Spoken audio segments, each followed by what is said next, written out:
Good afternoon, everyone. My name is Emily Fry, and I'm Director of Interpretation here at the Art Institute of Chicago. And welcome to today's program, Material Reflections, Ivory and Ebony in a 17th Century Cabinet. We're so happy that you're joining us virtually, and we hope that this digital format can offer a chance to stay connected to the Art Institute from home. This program is being recorded, so if you'd like to revisit it in the future, you're welcome to do so. We'll begin with a brief review of some of the features we'll be using today. This program will be shared in presentation mode, so we have turned off video and microphones for all attendees. For optimal viewing, please select full screen mode under the view options in the top right corner of your screen. And throughout the presentation, you're invited to share questions through the Q&A feature at the bottom of the screen, and we really look forward to answering some of those at the end of the presentation. Closed captions are available and can be turned on via the controls at the bottom of the screen as well. Now it's my pleasure to introduce my co-speakers, Annabel Rodriguez and Jonathan Tavares. Annabel began his career in 1977 at the American Museum of Natural History. As a curatorial assistant in the Division of Anthropology, he was charged with addressing the issues that come with organizing, cleaning, and designing a new storage system after a century of neglect. Originally slated as a 25-year endeavor, it is now in its 40th year of development. This served as the foundation for today's collections management and studies. Rodriguez's interest in ivory, bone, horn, and related matter resulted in invaluable contributions to the identification of materials, which later would be appreciated by researchers, scholars, and law enforcement alike. He closely follows technological advances in DNA, artificial intelligence, and electronics to understand problems facing museum collections, as well as concerns about conservation and protection of the natural world. Over time, these conservation efforts have expanded to protect elephants and rhinos who are valued for their ivory, along with other animals and plants.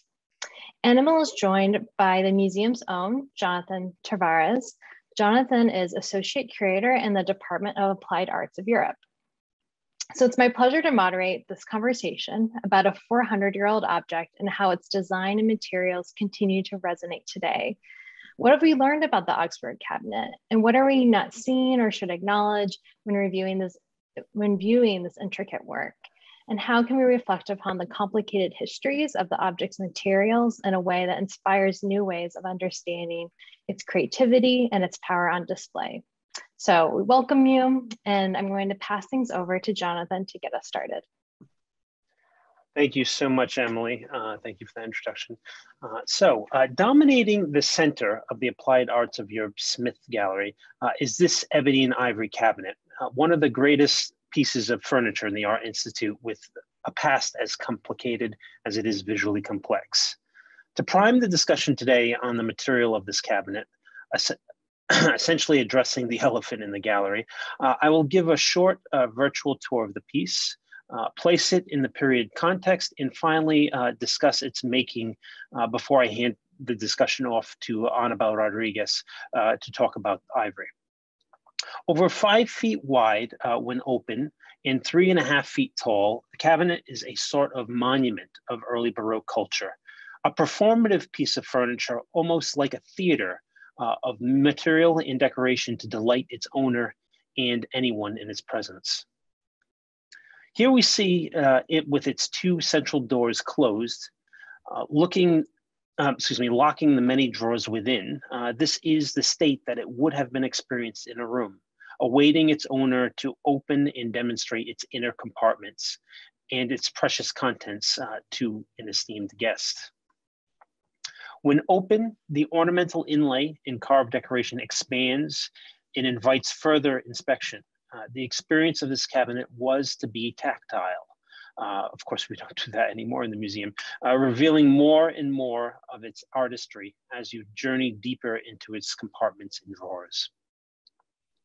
At the top, the summit is crowned with an allegorical carved ivory figure of the virtue of charity, a maternal woman caring for the 3 children at different ages, itself an individual work of sculpture. The design is entirely informed by period architecture and is a play with classical arches, columns, and niches with ornamental carved figures. In between this is an 18th century English pendulum clock, an update made later in the cabinet's working life, replacing an earlier clock. Moving now to the center door of the cabinet, a compartment is revealed with sculptural inlay decoration, a change from the high contrasting black and white of the ebony and ivory outer shell. The compartment is constructed separately and slides out to uncover further hidden or secret drawers, which today is unfortunately empty. Called a Kunstschrank or art cabinet, or Tischschrank or table cabinet, like the painted ebony version depicted here, cabinets like this were commissioned or produced speculatively for an aristocratic art collector. Smaller cabinets in a variety of materials were produced for less wealthy patrons and the growing merchant upper class consumers. The Art Institute's cabinet, however, is among the largest and must have represented the value of more than several yearly salaries of a skilled worker. Its original patron is unknown. In this painting, there is a glimpse of the sort of material ideally housed in such cabinets as we look at the central door open to reveal drawers askew with gold chains, pearls, and jewelry spilling out, as well as sealed documents to the left. These were cabinets of curiosities, centerpieces of art chambers or Kunstkammers, places meant to demonstrate the wealth and power of its owner, as well as the knowledge and wonder of the global world, a microcosm of the macrocosm, a museum in miniature. One of the most lavish examples was the cabinet depicted in this painting by Wolfgang Amadeus Mozart's ancestor, produced and fully stocked with curiosities for the powerful Duke and Duchess of Pomerania, seated at the center left. In this idealized version, Anton Mozart has assembled all the craftsmen responsible for this wondrous object. Made in the free imperial city of Augsburg in southern Germany, like the Art Institute's cabinet, this one was the culmination of a collaborative group of craftsmen, Kiestlers or chest makers, inlayers and engravers, metal workers, instrument makers, and carvers, amongst others. It was a product of its time, made in a city uniquely poised at the center of Europe, bound in a network of trade and commerce, of new materials, technology, and ideas, a center of luxury objects for the rest of Europe. In presiding over all of these craftsmen, and demonstrating one of the drawers, is the merchant, impresario, and diplomat Philipp Hainhofer, who orchestrated the group, and here showing the Duke how to experience his new toy. Unfortunately, the cabinet was destroyed in a fire during World War II. I should also point out in this picture the courtly fashion for black attire with starched white linen collars, a fashionable color scheme mirrored by the cabinet with its ebony body and silver, gold, and ivory decorations. Not unlike the Pomeranian cabinet, ours too was pre-assembled with contents, some of which still survives. Most especially on the top left side of the cabinet is a removable case with an apothecary set and medical instruments. Here we see the case removed, revealing two of its red silk taffeta-lined drawers and partitioned top, and 5 pewter and brass lidded canisters for dried herbs and medicines. Essentially, this is a personal pharmacy and grooming kit, one of several ways the cabinet could perform for its owner. In the partitions fitted these various tools, today kept in storage and seen on the right. They include, roughly from right to left and in 3 columns, scalpels, we see 3 of them, an ear, wax, and nail scoop, 2 unknown brass objects, part of a sundial, an ivory cup, a spoon, a hammer, a scissor, a beaker, a mortar and pestle, some sand casters for drying ink when writing, and a ladle and sieve, and last but not least, an enema syringe head. Surely the cabinet would also have contained treasures, jewels, natural wonders like shells, and even important documents perhaps, but none of that has remained, and most of the drawers have been emptied well before the cabinet arrived in the museum in 1970. Turning now to the making of this complex piece of furniture, there is a hint of what an Augsburg fine furniture maker's workshop or Kiesler's workshop looked like around 1630 to 40. From an inlaid panel found in yet another massive cabinet presented to the King of Sweden, Gustavus Adolphus. In the foreground, there is the master Kiesler showing off the complete cabinet to a merchant, perhaps Philip Heimshofer himself. In the background are other craftsmen planing wood and sawing inlay. One of the precious woods they may be working is ebony, a black wood imported from Africa and only just made available to Europe. So precious was this wood that after 1625, the city of Augsburg dictated that members of the guild or governing body of Kieslers must submit the unfinished ebony object for inspection to prove the authenticity of the wood. Only the most experienced woodworkers were allowed by the guilds or the Kieslers Corporation to work ebony. And from this came the eboniste, the title eboniste later used in the 18th century France to signify the most important furniture makers. Once approved, the word EBEN, E-B-E-N, was stamped to assure the patron the quality control of the material. This is how important and rare this wood was. And there is a record of offenders to faking ebony caught and punished as well. This guaranteed against fake or simulated ebony made by dyeing or staining fruit wood, particularly pear tree wood, something present and completely acceptable to the guild regulations on the drawer sides of our cabinet as seen here. And you can see there's a bit of a streaky black stain on the top of either of the top side of the drawer. And where did this precious rare ebony come from? But this once uninhabited island to the east of Madagascar called Mauritius, named by the Dutch in 1598 after its Prince Moritz of Nassau. And by 1638, the Dutch colonized the island to exploit the ebony forests and brought slaves from Madagascar to harvest the timbers and farm sugarcane plantations. It proved difficult to make profit from this, and by 1710, the Dutch abandoned the island altogether. Today, the island is home to a thriving tourist industry. In the forest of ebony, only about 2% of the island now, seen here, is protected since 2017. To the right are logs of ebony harvest from Madagascar, a relative species to Meridian ebony. You can see the dark heartwood of the tree, a material so different than any other experienced by Europeans, hard, dense, and capable of precision workmanship. When polished, it almost glows like a black mirror. Such a precious, costly, rare wood from the other side of the world was worth using with economy. That meant the development of veneering or covering a piece of furniture made of less expensive wood, like local European cherry, pine, and oak, and then covering it with slabs of ebony laboriously sawn like this into less than a millimeter or even 1/16 of an inch thick. And here labor was cheap, but the materials were expensive. This detail on the right is taken of the inlay over the ebony veneer panel on the right door of the cabinet depicting a courtly hunting scene.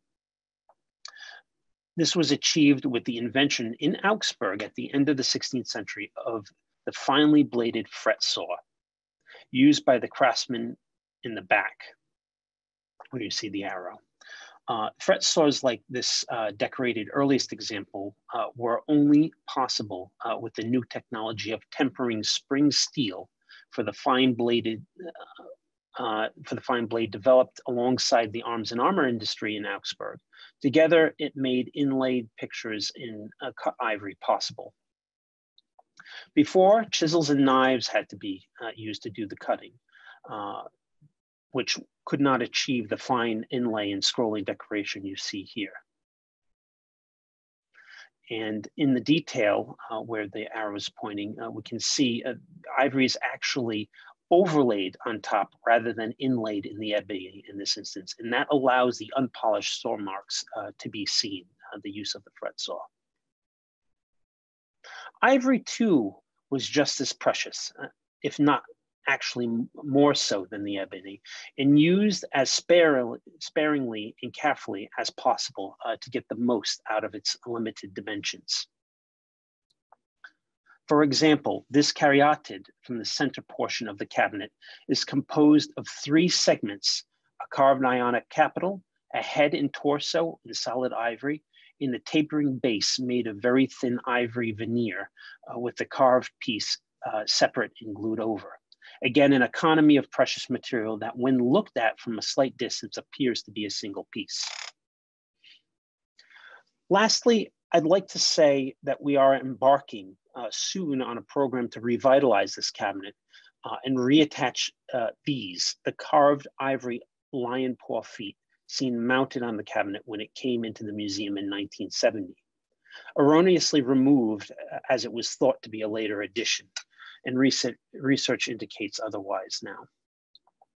But these feet show more than any other part of the cabinet a relation to the origins of the material, African elephant tusks, especially when viewed from the underside. The hole in the center is a natural one. It was the pulped cavity or place where the elephant's nerve once resided, as seen in section A to B on the chart on the left. Ivory is present all over the entire cabinet and experienced disconnected or objectified as a finished material. But here with this piece, I feel we come to grips with the animal, the reminder of the elephants that were exploited to make this and many other works of art throughout the museum.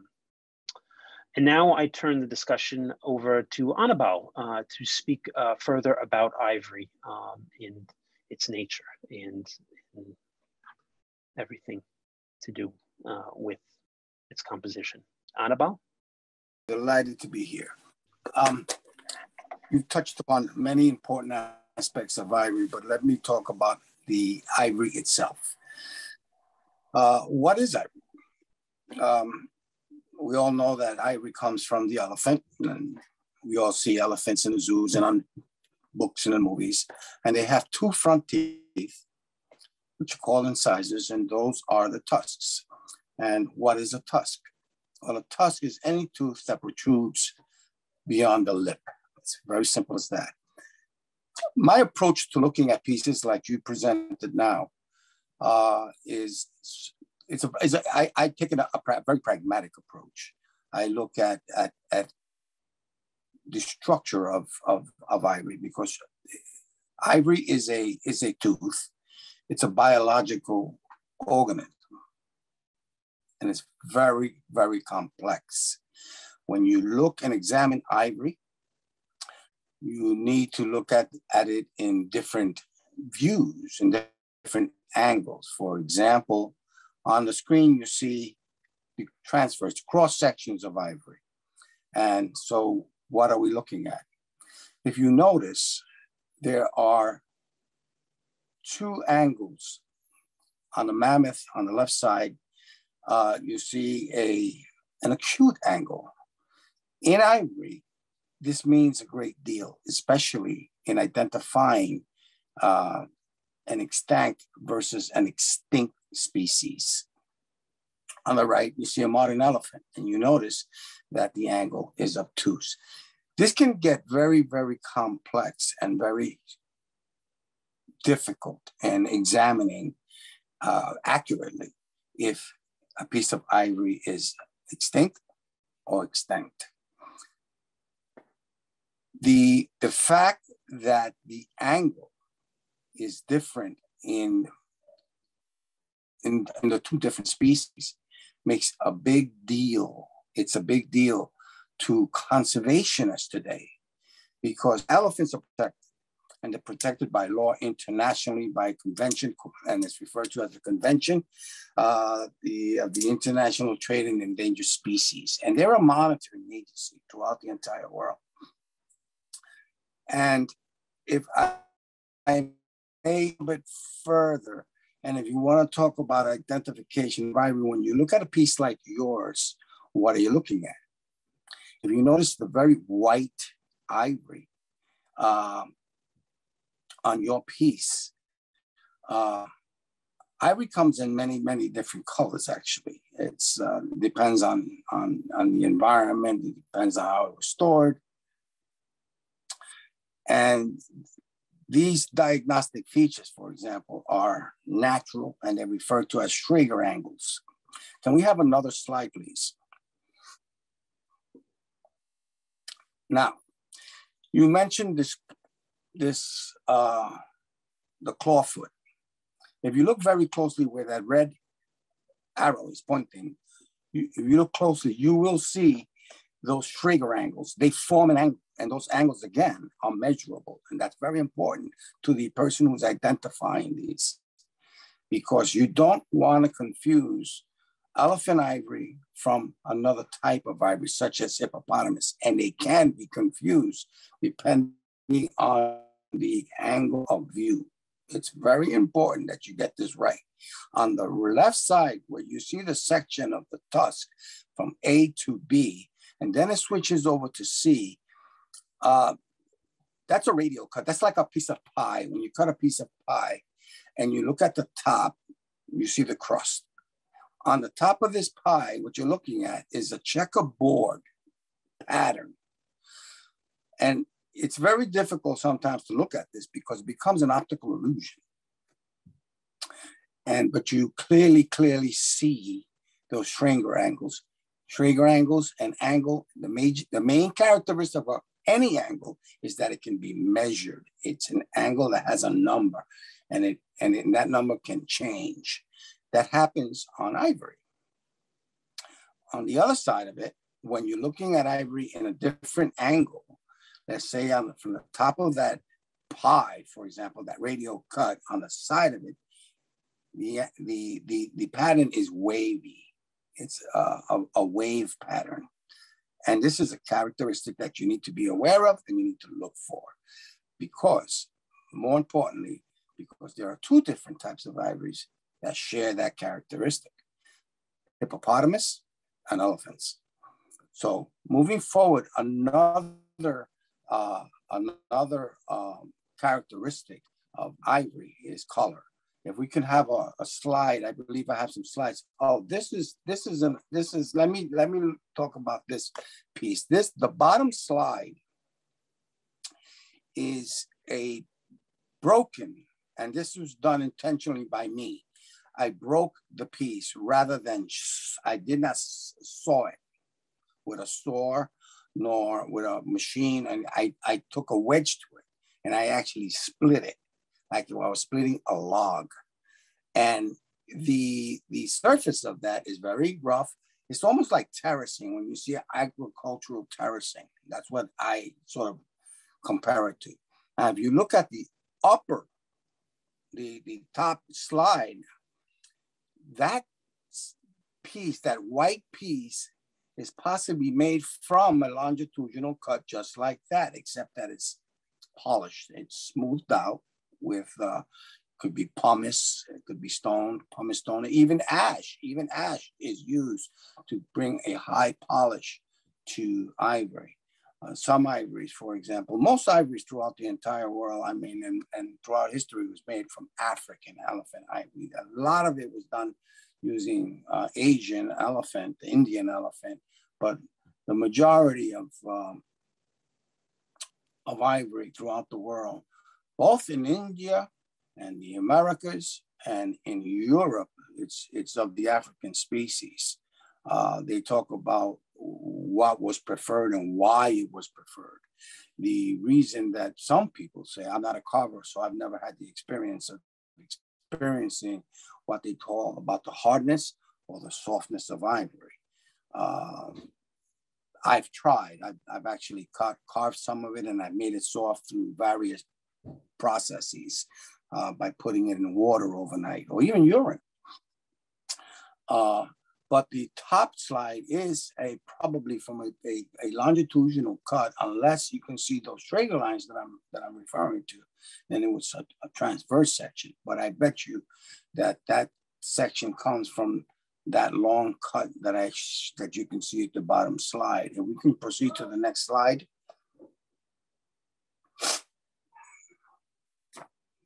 Now, this is important. In the identification of ivory, presented today because of conservation and our need to protect these animals. As I mentioned before, elephants are protected, and many animals are protected by what's called CITES, and they fall under a category, 3 categories mainly: Appendix 1, Appendix 2, and Appendix 3. Appendix 1 is basically the highest level of protection and trade or trafficking in species that fall under Appendix 1 is prohibited by law, except for certain exceptions, scientific, educational, and even antiques are allowed under certain circumstances when you can prove that the piece is an antique. But if you look at these are piano keys that I myself took off an old piano that I've actually found in the street. And if you look at them, I dyed them myself. I dyed them with we have here annatto seeds and tea and coffee and other things that I use. And I have dozens and dozens of these ivories that are stained like this. And the reason that I stain them is because for various reasons. One, to see what is the affinity to stain, the natural affinity for this material to absorb stain or dyes, just for my own edification. And as you can see, throughout history, many museums, when you go look at a piece, you see them. They could be from China, they can be from Japan, they can be from Europe, they can be from many places. And sometimes they are painted or they are dyed. They're not always just white or the color ivory. And one of the things that you will notice, if you can see it on the slide, is the contrast between the actual Traeger angles, or at least the radial angles that are clearly seen by the stain. On the right slide, you can see what I use and how long I kept them in the material that was stained. And we can move along with another. Here we have, of course, walrus tusk. That's a different creature. It's a different ivory, but it's ivory nevertheless. In this left side, you see a cross section of a walrus tusk, Otobenius rosmarus. And the center of the tusk is what is called a secondary dentine. And I may also just go back a little bit and mention the dentine structure. If we can go back to the first slide a minute, where you see the mammoth and the modern elephant, I want to make sure that I mention here, right here, that the dentine is the major portion of the ivory. That's the commercial part. That's what people are killing elephants for. That's why historically, when humans first discovered the practice of art, or whether it's a weapon made or some utilitarian object, the business end of the tusk is the dentine. The dentine is this white, strong structure. It's been described many, many times and in many, many different ways, but it's described as being sort of like a concrete material. If you look at it under a microscope, and it's held together by these tubules. And the tubules, these lines, these forms, these forms that you see by these angles that are being displayed on this cross section of mammoth and modern elephant are tubules. They're actual tubules, and they're about 5 millimeters in diameter, and they're also spaced. They can be spaced apart, anywhere from 10 to 20 millimeters apart. And this is what complicates things when you're looking at ivory. A piece like yours in front of a museum, or something that you're going to export that belongs to you, to a family member, falls under the protection of, in America, the United States Fish and Wildlife Service wants to know what kind of ivory do you have in your possession, whether it's a piece of furniture or some heirloom in the family. They need to know that. And the reason they need to do all of that, because ivory has become a commodity. And many, as we know, elephants are dying, rhinoceros, and now other animals have become prey. And they die by the millions, and elephants are dying by the thousands. But if you come up away with anything about this, about anything I'm saying, is that be careful how you look at this material. The trade, the purchase, and the selling of ivory is prohibited in many states, or highly regulated by the United States Fish and Wildlife Service, and you can get permits by the Department of Environmental Protection, which issue permits, and of course you provide them information, whatever information you have, and based on the information you have, they will issue a permit, or what is called a CITES permit if you're going internationally. So I would say the operative word here is beware. But again, we all are familiar with ivory, and the problem of conservation of ivory and these elephants. That's our responsibility, of course. What do we think about when we see a piece like this piece that Jonathan has so eloquently described? Most of us don't know. Most of us look at these things and we strive to define it as, is it an ethnographic piece? Is it a work of art? Where did it come from? How old is it? We're very interested. A lot of people, of course, are mostly interested in how much is this thing worth. Well, it's worth the life of an elephant. Back then, in the 15th century and 16th century, people didn't think about that. People thought of animals like elephants as infinite. There were herds of probably millions roaming all over Africa at that time. Here in America, back in the 18th, 17th century,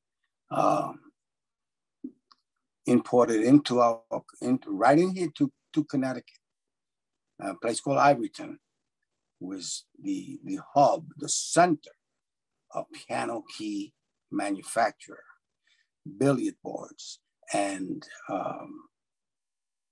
vanity kits, hair combs, brushes, all kinds of things.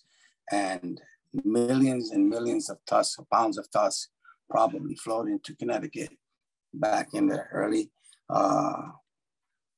1800s to make piano keys. Steinway and those other companies that stopped using ivories many years ago. Ivory is not used in piano keys any longer for that very reason.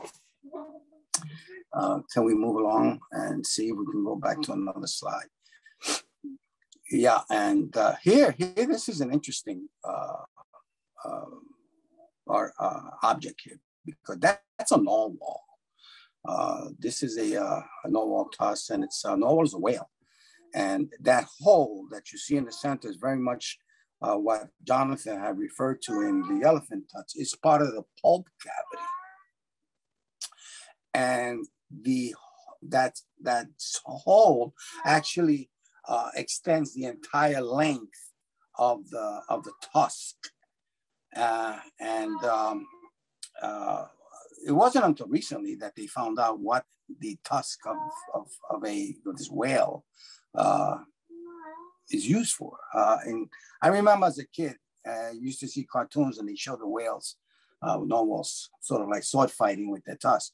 But I think if I remember correctly, the tusk supposedly measures the temperature and the salinity of the water, which is, to me, amazing. But that is, again, if you look closely at that cross-section of the tusk, you see a cementum. By the way, ivory, elephant ivory, does not have enamel, unlike hippopotamus. Hippopotamus have a very thick layer of enamel. Elephant ivories do not, except when the elephant tusk is very, very tiny, and it's a very clear layer of enamel, and that for some reason just goes away and it never comes back. But if we can move along. And okay, and this is very important too. The difference between bone and ivory. Ivory, as we already mentioned, is a tooth. It's a tooth. And bone, on the other hand, is a very vascular. It produces all kinds of minerals, I believe, and it's the source of iron, and that's where our blood is produced. But if you look very carefully at the slide on the right side, you see that it's very porous. It's open. It's in architectural struts and structures in that it's osseous. It's bony. And the top surface is more compact, and they call it compact bone. And the center of the bone is spongy bone. You can just take a sample when you're having your steak dinner or a piece of chicken and take a real close look at what you're eating, and you'll see the difference. And you can actually learn a lot about bone by studying the chicken off your plate. But on the left side, I think that handle on this piece is clearly bone, and all it takes is a low magnification loop. When you're looking at and examining ivory, for example, you don't want to get into high magnifications because you may lose your view. Thanks so much, Anibal. Thank you. Thank you both. You both have given us so much to think about in terms of this material. And I wanted to just turn our attention to a few questions about the cabinet, about its historical context, and also maybe we can touch on the environmental impact of these materials. But so we know that the Augsburg cabinet tells us many stories about the cultural and material history, but as our own cultural awareness of ivory has advanced, and especially as Anibal has discussed, I was wondering if you could tell us a little bit more about kind of the global trade of ivory, the sourcing, and the manipulation of these materials that's important to acknowledge. Sure. Thank you, Emily. And Devin, if we could just have a few visuals for this. Yes. So I didn't, in my discussion, talk as much about the origins and trade of ivory, but here I can. So there are probably about what we would refer to as two sort of prime periods where Europe carved African elephant ivory. And Anibal was referring to that there is differences between African ivory and Asian ivory. And historically speaking, African ivory has been preferred by artisans. They referred to it as a softer ivory. It is perhaps denser, and takes detail of carving better. There's also this thought that there's collagen present in the ivory, and that actually helps, and that's present in all ivory. It helps actually in the carving of it as well, and it takes a beautiful polish. So there are these two periods where African elephant ivory was imported of both the savanna species and the forest species into Europe. And that happens to be in the Middle Ages from the 8th to the 13th and even into the 14th century. And that was brought in mostly from caravans, as you see here, coming through in some instances, the Sahara Desert from Central Africa, or from Eastern Africa, from Zanzibar through ship by Arab merchants up into the Red Sea and then into the Mediterranean. And then coming into Europe, largely through places like Venice, like Genoa, like Majorca, as you're seeing here, and also through ship to the rest of Europe. And that's how pieces like this Virgin and Child that we have on show in our Deering galleries of medieval art from around 1240 to 50. Next slide, please. Moving into the the late 15th, early 16th century, the Portuguese found sea routes to completely circumvent that old route. So ivory sort of dried up for a while when the routes were interrupted in the 13th and 14th and 15th century. And then into the 15th and 16th century, the Portuguese were traveling, exploring the western coast of Africa, and eventually getting past the Cape of Good Hope and finally finding India quite further into the 1530s. And actually in 2008, the cargo of one of these Portuguese ships, the Bom Jesus, was discovered, and it was discovered off the coast of Namibia, in the southern, southwestern coast of Africa. And in that cargo was about 105 elephant tusks, actually very well preserved. And those were not on their way to Europe. Strangely enough, this ship left Lisbon in Portugal in 1533, was traveling down the western coast of Africa, collected tusks from the western coast, probably from what was later the Ivory Coast, or the Kingdom of Congo, or what is present-day Angola, all of these places. But we're taking the tusks not to Europe, but to India to trade for more spices, for spices to bring back to Europe. So some ivory went back to Europe this way, and some ivory went eastward, where again, the African elephant was preferred to the local Indian elephant. And that's what this cargo tells us.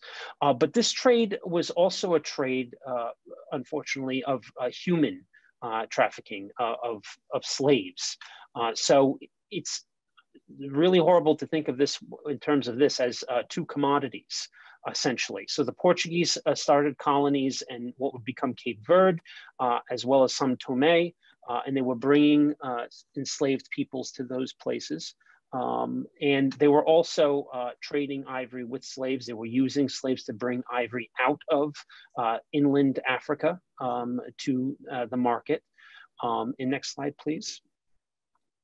Slavery was also in tow with the same trade routes of ivory and ebony for the Dutch in the 17th century. The Dutch largely tried to take over the Portuguese routes in places, setting up colonies as the Portuguese did too, in Brazil, as you can see here, near Cape Town, and of course Mauritius, where the ebony was being harvested and connecting it to Southeast Asia.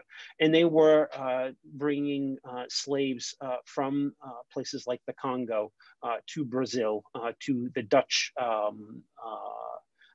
colonies in Brazil as well, and bringing the ivory with them. This is probably how the ivory of our cabinet made it to Europe. It traveled through this route, perhaps from the Dutch, although it could have also been from the Portuguese, made its way either to Antwerp or to Amsterdam, and eventually through inward roads and what have you into Augsburg, into Germany. And the same is true for the ebony. And so this is roughly the connectivity that was happening. Next slide, please. This portrait is very stunning and captivating, was produced just about the same time as the cabinet, 1643.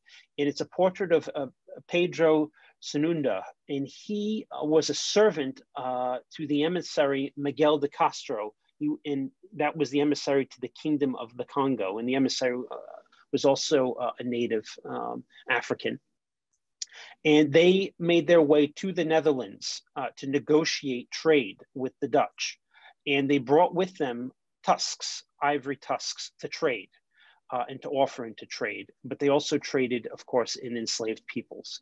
And so there's a very complex story here that intertwines all of this together. And I would say that our cabinet is the beginning of these sorts of massive trade routes. When you get into the 19th century, all of this explodes. And the use of ivory also explodes. And that's when we see, of course, conservation issues later too. Thank you. I don't know if that fully answers the question. But this is how the trade is absolutely intertwined with so many different issues of this time in colonialism, Emily. Thank you so much. There's some really good questions coming in, and there's one that kind of intertwines with the question that we've been thinking about the environmental impact of these materials. Yes. And we have an attendee who asked, can you say more about the labor force and practices in harvesting ebony? I don't know if that is something we can answer right now, but it's, maybe we can do that in thinking about just really the environmental, like this impact of harvesting these materials. Yeah, I don't know very much about the harvesting of ebony today. Of course, there is legal harvesting of ebony forests in Madagascar and other places. Ebony is still an available wood. Of course, a lot of species of ebony is regulated. And it is a species that is protected as well. In Mauritius, there is no ebony that is harvested any longer. It is protected. And I understand from what little research I've done, only 2% of the island, and I don't know how many hectares that is, but 2% of the island is protected. And that's only been in 2017. And they have tried to replenish. I think there's 11 subspecies of ebony. That is from Mauritius, Meridian ebony. But ebony it is also a species that is vanishing if we're not careful, to be sure. And because it has been in demand, it's not. I don't think the demand for ebony is nearly what it was particularly in the 19th century. But there is a demand for it, and it is carefully regulated. I don't know, Annabelle, if you can speak to that any more than I can. I can't really say very much more about the historic logging of Mauritius. I do know that the Dutch are what really started that and tried to keep it going for a very long time, bringing, again, enslaved peoples to harvest the ebony. Yeah, I'm not at all familiar with logging and the wood industry, but I do know that the listing of ebony onto the CITES protection was recent. And if you look under the DEC, the declaration portal of the Fish and Wildlife Service, you see that there's many species of ebony that has recently been listed and protected. So that speaks volumes as of one big word, and that is concern. Because I believe they're on the CITES too, which allows trade, and but under regulations, strict regulations. And I should say too, the intertwined business of both of these materials, right from the 17th century and even in the late 16th century from a European standpoint, is very fascinating. And also their properties are so similar. Annabelle showed you with the Schrager marks how there is a grain structure in the ivory, which is very compact, very tight, very dense, which is what makes it so workable for detail. That's also true of ebony. And it also takes a polish not so different from ivory. It's interesting. One, of course, is vegetal, one is animal. But the way in which a woodworker responds to it or a sculptor is not so different, interestingly. But anyway, I'm sorry, that's sort of a different topic, but go ahead, Emily. All right, so maybe one more question.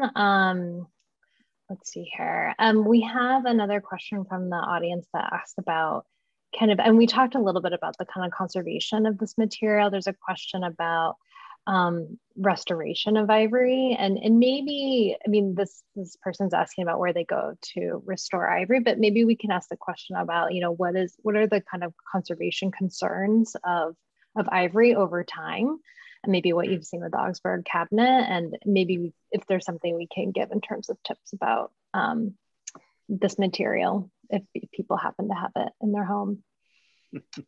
Well, I can say I'm not a conservator, so I can't speak to that too much. I can say, though, of course, cracking is a problem. And of course, Annabelle could probably speak to that much more than I can. And I can tell you on the Augsburg cabinet, and you probably have seen in details some of the inlay, is indeed cracked to some degree because, you know, it wants to, temperature and humidity fluctuations do affect it. And over time, it has had adverse, clearly visible issues with it. Annabelle, I didn't know if you could speak to that kind of nature about the conservation of ivory. Certainly, I would say this. It's not okay to use modern ivory to replace losses on pieces. That creates a world of problems that I know Annabelle deals with regularly. The moment that there is restoration in a modern ivory on a piece, or can be seen that way, it becomes a problem with transportation across state lines and many other factors. But go ahead, Annabelle, sorry. Yes, that's a very important point. On the level of humidity and temperature control, many pieces remain pianos, for example, or other figures, Japanese okimonos or whatever, netsukes, all kinds of different artifacts. People have them in their homes, and the temperature and the humidity changes drastically in homes. That can wreak havoc on ivory. And just like it can wreak havoc on wood. Wood, if you are an ebanista or even an amateur woodworker, you would know the direction of how important direction of the grain and the figure of the wood is, because it'll split in a humid environment. The same thing happens with ivory. I've seen ivory, you know, crack in half. We have a big tuss and display up on the 5th floor at my institution with a big giant crack, and that's natural. That just happened in storage. One of the things that you just mentioned is very important. That is, if you have an antique and you replace a piece, a broken piece, with modern ivory, the status of its antiquity is lost, according to the law, as I understand it. It's been explained to me that if you take a modern piece of ivory and you replace it, and you put it, let's say you have a statue that was made in 1700s and the finger broke off, and you replace it with a modern piece of ivory, a different piece of ivory, you just destroyed its historic, its antiquity. Again, conservation, I'm not a conservator. What to use and what kind of materials to use to repair a piece, a professional conservator should always be considered for that. I'm a material specialist. I don't do conservation, and I'm not a conservator. I'm not a chemist. Well, thank you. We have another message in the chat about, we also want, there are obviously an array of kind of legal frameworks around ivory, but we also, a key point is underscoring that, this is really about the crises of the extinction of these animals and the exploitation of people. And so it's also just, there's so much to think about these materials today. And we hope that this talk kind of brought in some new perspectives when you're looking at this object in the galleries. So many things we can consider in terms of materials and the global and historical context of it. Yeah, I'd love. I don't know if possible, Emily, just to speak briefly about the historical ecology of elephants. One thing I didn't mention. Some researchers have found that they believe that the elephant population before 1800 might have been 47 million. So that is the period of the Augsburg Cabinet. And they suggest today that the African elephant population is actually less than 400,000. So it's huge difference. And more interestingly, I discovered in my research with the shipwreck of the Bom Jesus from 1533, they have done DNA analysis of more than 70 of those tusks. 70 of them, they were able to see the DNA of 105. And of those, they were able to find 17 distinct herds that were present. And of those 17 herds, only 4 have genetics that are present in today's elephants. So that gave us somewhat of a quite an interesting, shocking picture of what has been wiped out.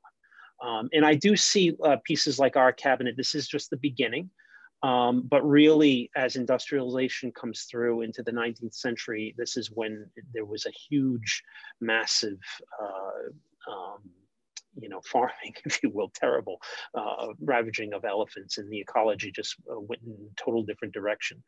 But I think it's important for us when we're looking at these pieces in the galleries, as a museum, to acknowledge what has been exploited to make these works of art, to really look at the beautiful creativity that we're seeing on view, but also think about what has happened here and what we're looking at. And again, put the elephant back in the object, as it were. No, thank you, Emily. Sorry. I felt good. No, that's a perfect way to end to both end this talk, but to hopefully continue the conversation. So thank you, Annabelle and Jonathan, for this evening. So for you all, the Augsburg Cabinet can be seen in Gallery 234, and we hope that you'll visit this piece the next time you visit the museum. So for more information on upcoming virtual events, please visit us online at arctic.edu and look for our monthly e-news in your inboxes. Look forward to seeing you all soon. Thank you.